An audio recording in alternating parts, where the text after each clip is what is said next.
A motion is being filed by the opposition to start the process to remove this country's president from office. And even while Opposition Leader Kamla Persad-Bissessar admits they do not have the majority in the parliament to carry this through, she says it's about holding the president accountable. Sunil Lalla reports.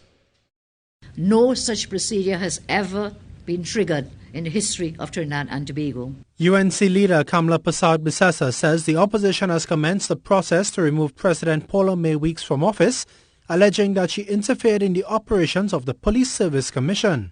We are saying that Her Excellency, the office of the President, has behaved in such a way to bring the office into hatred, ridicule or contempt by interfering and or facilitating interference with the Police Service Commission and by proceeding in the circumstances to appoint new members of that commission.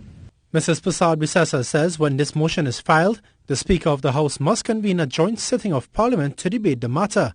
She admits that the opposition may not have all the votes for the motion to succeed, but believes government and the President will be held accountable. In the event the motion is defeated, we would have a President who would have been open to a scrutiny in the eyes of the public. If we don't do this, there is no other way that we can expose or raise or bring forth the activities, the conduct and so on that have transpired. The opposition leader also believes the move by National Security Minister Fitzgerald Hines to allow Deputy Police Commissioner MacDonald Jacob to continue to head the TTPS in the interim should not be done. You're so totally wrong. DCP Jacob is gone.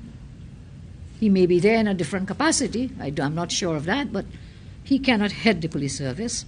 Mrs. Persad-Bissessar outlined several powers of the Commissioner of Police, including issuance of firearm user's license and ability to authorize curfew exemptions, and believes a solution is needed soon. Sunil Lalla, TTT News. Former head of the Police Service Commission, Professor RAMESH DEOSARAN, believes there may be a long wait for another Commissioner of Police. He acknowledged that there is now a process for the President of this country to select 5 members of the Commission, which he said is a task by itself, since there are certain requirements for those positions. But he said even if the Commission is fully constituted, the process of selecting a police commissioner would have to take place. He noted that with any new committee, they would have to go into assessment mode, which could take some time.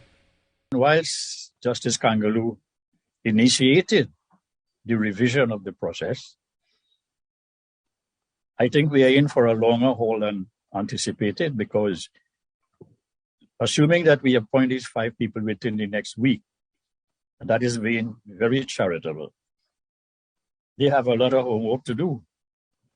Meanwhile, Professor DEOSARAN said he found the decision to allow Deputy Commissioner of Police MacDonald Jacob to continue leading the police service as curious. However, he said the intervention by National Security Minister Fitzgerald Hines could be justified using a principle called the doctrine of necessity.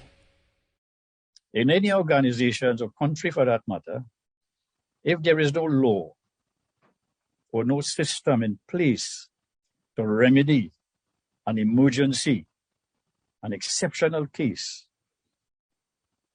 the principle of the doctrine of necessity suggests you can apply a temporary remedy. Professor DEOSARAN added that there needs to be a revamp of the system for the way a police commissioner is selected to avoid any such occurrences in the future.